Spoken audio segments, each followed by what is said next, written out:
All right, we're going to try this. I'm having to hold my phone with one hand and write with the other, so we're going to see if we can do this. Function composition is something you guys are still struggling over.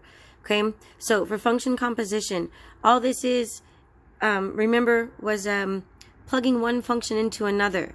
So your objective here is to, I need you to be able to understand when you're composing functions, just understand this is plug one function into the other. Inside goes into the outside.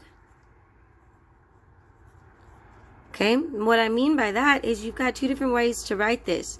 The notation will either be f of g of x or f of g of x. Both of these are read f of g of x. Your inside function is the one like inside the parentheses. So here, g of x is going into f of x. Here, they're both inside parentheses, but it's the second function. G is still the second function. Like here you have f then g. Here it's f then g. Second function goes into the first function. Second function goes into the first function. So what you've seen in the past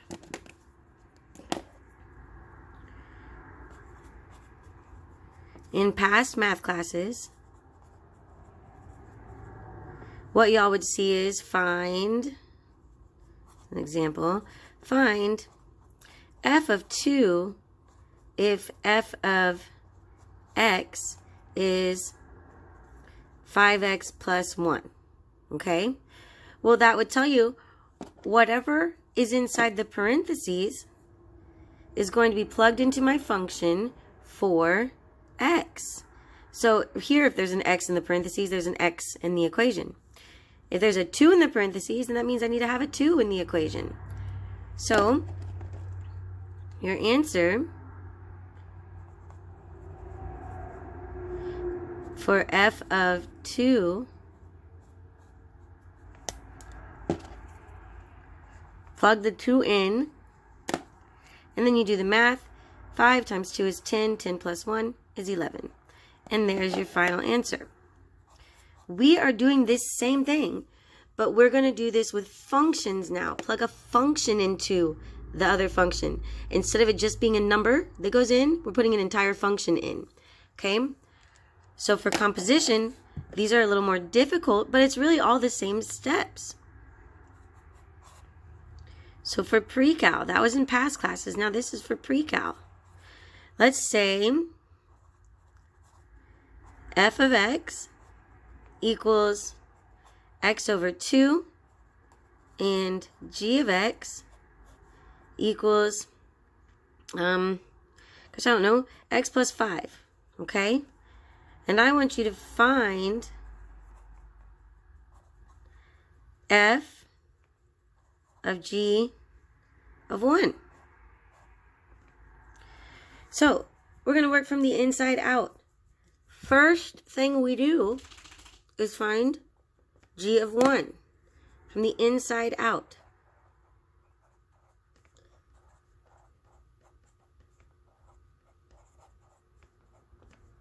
All right. So I've got g of 1 that I need to find first. Well, that would mean that it is the 1 goes in for the x, and we end up with 1 plus 5, which is 6. Now I'm doing the outside part. That was f of g of 1. Well, if g of 1 is 6, so now then I'm going to do, so this was first. Second, now I'm going to do f of 6.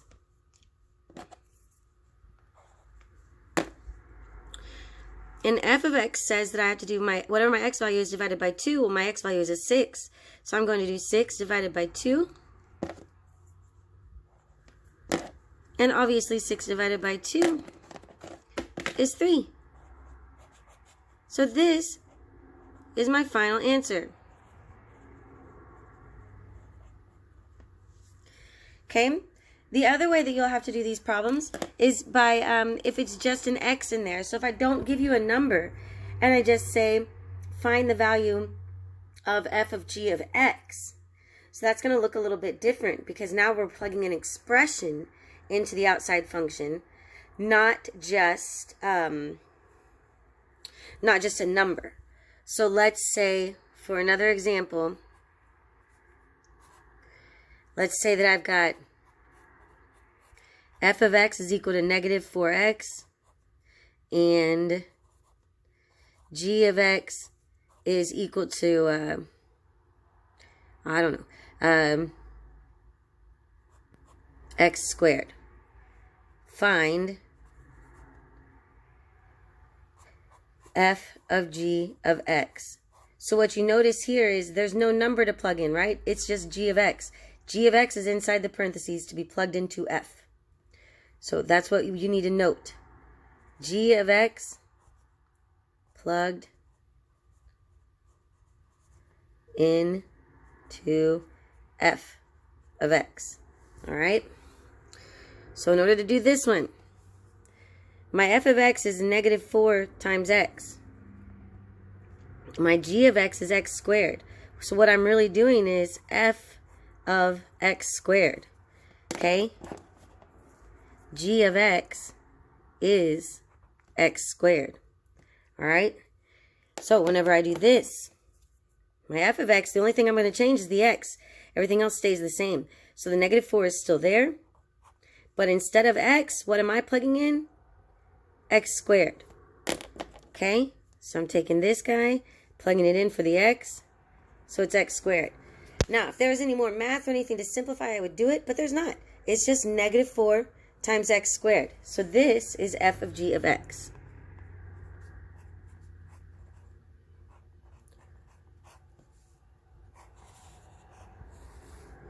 Alright, so if there's no number to plug in, you should get an expression at the end. This still has x in it.